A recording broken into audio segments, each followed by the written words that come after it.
Sai Sanjeevani hospital, station road, Sitapur. Sitapur का पहला multi speciality hospital, जहां आपको जनरल फिजिशियन, हड्डी रोग, स्त्री रोग, जनरल सर्जरी, नाक कान गला और न्यूरो के डॉक्टर उपलब्ध हैं। साई संजीवनी में आयुष्मान कार्ड धारकों का मुफ्त इलाज और टीपीए कार्ड धारकों के लिए कैशलेस सुविधा उपलब्ध की गई है। हॉस्पिटल में आईसीयू, वेंटिलेटर, बाईपैप व डायलिसिस की सुविधा भी उपलब्ध है। Sai Sanjeevani hospital, station road, Sitapur. नमस्कार, आप देखना शुरू कर चुके हैं आई इंडिया और मैं हूं डॉक्टर पंकज सिंह गौर और हमारे स्टूडियो में महाभविष्य वक्ता स्वामी मृदुला महाराज जी आए हुए हैं। तो आज हम बात करेंगे राहुल गांधी की ऊंट यात्रा को लेकर। राहुल गांधी की यात्राएं पहले भी हुई हैं और आपने देखा होगा कि जिस मकसद के तहत कांग्रेस के नेता राहुल गांधी भारत की यात्रा पर भारत जोड़ो यात्रा निकाली उन्होंने और लंबी यात्रा की, लेकिन उसका परिणाम जो उनकी मंशा थी, जो लोकसभा चुनाव में सत्ता तक पहुंचने की जो मंशा थी, वो शायद सफल नहीं हुई। लेकिन इतना जरूर रहा कि कांग्रेस की जो सीटें थी उसमें इजाफा हुआ, यानी वो दोगुनी संख्या में पहुंच गई। अब राहुल गांधी की ऊंट यात्रा उस बिहार से शुरू हुई जहां बिहार में हाल ही में चुनाव होंगे। तो इस ऊंट यात्रा को लेकर क्या बिहार में कुछ कमाल कर पाएंगे राहुल गांधी? इसी को लेकर हम चर्चा करने वाले हैं। चूंकि तेजस्वी और राहुल गांधी की जोड़ी बिहार में सत्ता पाने के लिए पूरी ताकत लगाए हुए, किस तरीके से कांग्रेस के नेता राहुल गांधी लगातार निर्वाचन आयोग पर हमलावर हैं और जो अभियान वहां निर्वाचन आयोग ने चलाया एसआईआर का, उसको लेकर वोट चोरी का आरोप जड़ते हुए सीधे तौर पर भाजपा और उनके बड़े बड़े नेता, यहां तक कि प्रधानमंत्री को सीधे तौर पर आरोपित करने का काम राहुल गांधी ने किया। राहुल गांधी ने नारे लगवाए तमाम। एक नारे को लेकर पिछली बार राहुल गांधी को कोर्ट कचहरी तक जाना पड़ा, फिर भी राहुल गांधी ने ऊंट चोरी को लेकर के नारे लगवाए और ऊंट चोरी में सीधे तौर पर प्रधानमंत्री नरेंद्र मोदी को उसमें खींचा। तो हम इन्हीं सब बातों को लेकर आज चर्चा करने वाले हैं और जानने वाले हैं बिहार को लेकर के कि बिहार में क्या राहुल गांधी की ऊंट यात्रा का फायदा राहुल गांधी और तेजस्वी यादव मिलेगा कि नहीं मिलेगा, क्या कहते हैं इनके नक्षत्र। तो हमारे साथ स्टूडियो में महाभविष्य वक्ता स्वामी मृदुला महाराज जी हैं। स्वामी जी, एक बार पुनः आप जुड़े, आपका बहुत बहुत स्वागत। आप बताइए कि राहुल गांधी की ऊंट यात्रा का लाभ है या हानि है बिहार में? आई इंडिया के सभी दर्शकों का स्वागत है। जो बिहार में जो राहुल गांधी जो ये ऊंट यात्रा कर रहे हैं, तो इस ऊंट यात्रा में राहुल गांधी के साथ में वो भी नेता जुड़े हैं जो कांग्रेस पार्टी से संतुष्ट नहीं थे। इस राहुल गांधी के जाने से वो नेता जो है कांग्रेस पार्टी में आने के लिए परेशान है। तेजस्वी की जो आरजेडी पार्टी है उसमें भी बहुत ऐसे असंतुष्ट थे नेता जो राहुल गांधी की मतलब सामने नहीं आना चाहते थे। लेकिन जो राहुल गांधी ऊंट यात्रा कर रहे हैं, ऊंट बचाओ यात्रा, तो इसमें वो भी आने के लिए जो है तैयार है। अच्छा, तो ये क्या संकेत देता है? ये जो ऊंट यात्रा जो हो रही है बिहार में, ये एक बहुत बड़ा जन सैलाब बन रहा है इंडिया गठबंधन के लिए। बहुत बड़ा जन सैलाब। मुकेश सहनी को भी इस यात्रा में देखा गया है जो इंडिया गठबंधन से नाराज थे सीटों को लेकर। पप्पू यादव भी दिखाई दिए। हाँ, पप्पू यादव भी, कन्हैया कुमार भी। तो ये यात्रा जो है बिहार, हालांकि कन्हैया कुमार और पप्पू यादव उस रथ पर सवार नहीं हो पाए जिस पर राहुल गांधी सवार थे।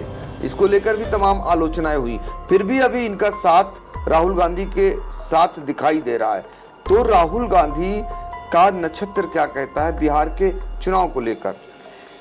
जो बिहार का जो नक्षत्र है इंडिया का, जो राहुल गांधी और तेजस्वी को लेकर जो नक्षत्र है, वो नक्षत्र आप मान कर चलिए कि चुनाव आगे होना है। अब जल्द ही कुछ समय के बाद चुनाव आयोग डेट निर्धारित कर देगा, क्योंकि चुनाव आयोग अब ज़्यादा समय जो है डेट निर्धारित करने के लिए लेगा नहीं। इन लोगों का जो नक्षत्र है, तो ये नक्षत्र इन लोगों का बहुत ही प्रबल है।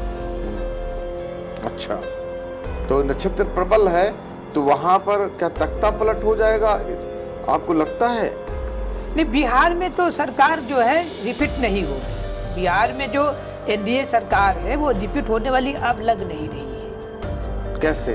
क्योंकि इतनी बड़ी शक्तियां प्रधानमंत्री नरेंद्र मोदी से लेकर और अभी उत्तर प्रदेश से मुख्यमंत्री योगी आदित्यनाथ भी वहां चुनावी प्रचार करने जाएंगे और भारतीय जनता पार्टी के पास एक से बढ़कर एक नेता है, केंद्र की योजना है, विशेष पैकेज वहां दिया हुआ है बिहार में, फिर भी रिपीट नहीं करेंगे तो, और नीतीश कुमार का जलवा वहां चल ही रहा है, तो ऐसा क्या कारण है? देखिए, वहाँ जो बिहार में जो एनडीए में है तो वहाँ पे एनडीए में जो प्रधानमंत्री मोदी जी ने नीतीश कुमार को मुख्यमंत्री का दावेदार घोषित नहीं किया है। वहाँ जो है नीतीश कुमार की पार्टी में असमंजस बहुत बड़ा चल रहा है कि नीतीश कुमार को मुख्यमंत्री का दावेदार नहीं घोषित किया गया है और चिराग पासवान जो है 50 सीटें से कम लेने को मान नहीं रहे हैं। वो कहते हैं अगर हमको इतनी सीटें नहीं दी जाएंगी तो मैं अकेले चुनाव लड़ूंगा। मांझी भी जो है 20 से 30 सीटों की मांग कर रहे हैं। तो वहाँ पर जो है समस्या ज़्यादा है। समस्या ज़्यादा है? हाँ, समस्या ज़्यादा है। अच्छा, तो देखिए बिहार में समस्या ज़्यादा है एनडीए गठबंधन को लेकर के, और वहाँ पर जिस तरीके से सीटों को लेकर के पहली बार जो वहाँ माहौल चल रहा है। दूसरी बात, बिहार में अभी तक नीतीश कुमार को प्रधानमंत्री पद का उम्मीदवार एनडीए ने नहीं घोषित किया, तो ये भी कहीं ना कहीं वहाँ पर एक ये माना जा रहा है कि इसका नुकसान एनडीए को ही हो सकता है, क्योंकि नीतीश बाबू जो 10 बार मुख्यमंत्री रह चुके, यानी वहाँ के, आप समझ सकते हैं सबसे ज़्यादा बार अगर कोई मुख्यमंत्री बिहार में रहा तो वो है नीतीश कुमार। और नीतीश कुमार जिनके बारे में कहा जाता है कब पलटी मार जाए ये कहा नहीं जा सकता, तो ऐसे में वहाँ जो चुनाव बचाओ, जो वोट बचाओ यात्रा वहाँ पर राहुल गांधी की चल रही है, वो आपका मत है कि वो कहीं ना कहीं फायदा पहुंचा रही है राहुल गांधी को भी, और जो वहाँ के जो उनका गठबंधन है यानी इंडिया गठबंधन, उनको भी फायदा पहुंचा रही। तो बिहार का जो स्थितियां हैं वो धीरे धीरे जो नक्षत्र बोल रहे हैं वो कहीं ना कहीं इंडिया गठबंधन की तरफ जाते हुए आपके मुताबिक दिखाई दे रहे हैं। तो ये आपकी भविष्यवाणी क्या लॉक करें हम, अक्षरशः सच मानी जाए? क्योंकि आप पहले भविष्यवाणियां कर चुके हैं, बहुत सारी सच साबित हुई हैं और बिहार को लेकर तमाम बातें आ रही, उस बीच आपकी भविष्यवाणी ये है, तो इसको सच माना जाए क्या?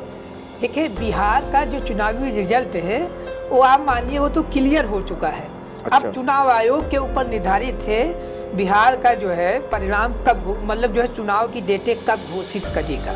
वहाँ आप मानकर चलिए कि इंडिया गठबंधन फुल मेजॉरिटी से जो है वहाँ सरकार बनाएगी। अब वो जो समस्या थी इंडिया गठबंधन में वो थी मुकेश सहनी को लेकर। मुकेश सहनी अब प्रयास में यही है कि मुझको इंडिया गठबंधन में समय मतलब जगह मिल जाए, सीटें मिल जाए। हो सकता है मुकेश सहनी इंडिया गठबंधन में सीटें पा जाएं। यदि मुकेश सहनी इंडिया गठबंधन से मिलकर लड़ेंगे तो सीटें मुकेश सहनी की बढ़ेंगी। यदि वो इंडिया गठबंधन से नहीं लड़ेंगे तो मुकेश सहनी की सीटें घटेंगी। अब वहाँ इंडिया गठबंधन में जो है कोई ऐसी समस्या है नहीं। कुल मिलाकर आरजेडी काफ़ी सीटें बढ़ रही है, कांग्रेस काफ़ी सीटें बढ़ रही है और आरजेडी राजद के जो गठबंधन है वो पहले से ज़्यादा सीटें पा रहे हैं आपके मुताबिक। हाँ, वो सीटें पा रहे हैं। तो फिर इतनी ताकत इंडिया गठबंधन अगर लगा रहा है, वहाँ पर एक आरोप लग रहा है कि निर्वाचन आयोग उनके साथ खड़ा है, उनके लिए काम कर रहा है। मामला सुप्रीम कोर्ट तक गया, आपने देखा। हालांकि सुप्रीम कोर्ट से कई मामलों में फटकार लगी और वहाँ की रिपोर्टिंग आप देख रहे होंगे, तमाम जो यूट्यूबर हैं वो वहाँ की सच्चाई दिखा रहे हैं। तो ऐसे हालात में भी क्या इंडिया के लिए, एनडीए के लिए इंडिया भारी पड़ेगा? देखिए, ऐसा है जो निर्वाचन, जो वहाँ पे जो निर्वाचन आयोग है, तो निर्वाचन आयोग पर जो भी टिप्पणियाँ हो रही हैं तो जायज है। देखिए, कोई पार्टी वाला कैसे संतुष्ट होगा वो उसकी एक अलग बात है, लेकिन जो टिप्पणियाँ लग रही हैं वो चोरी को लेकर जानकारी में मिला है, जिन लोगों को मृत साबित किया गया है चुनाव आयोग के द्वारा वो सब वहाँ पर जीवित पाए गए हैं। जिन लोगों का वोट काटा गया है वो सब लोग पहले भी वोट दिए थे।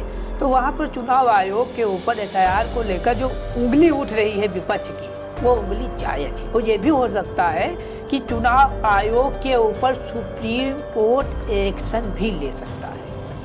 तो देखिए, बिहार चुनाव को लेकर, राहुल गांधी की यात्रा को लेकर बिहार में क्या कुछ रहने वाला है, ये हमें स्वामी जी बता रहे थे। तो ये फिलहाल भविष्यवाणी है, और ऐसी भविष्यवाणियों को लेकर के आपकी पूर्व की भविष्यवाणियां सच साबित हुई हैं।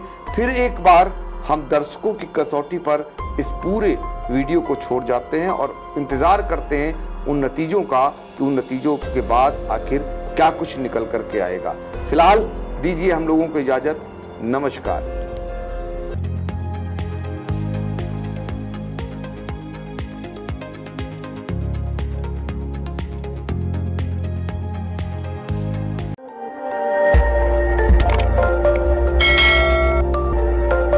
खबर आपकी, नजर हमारी। देखते रहिए आई इंडिया।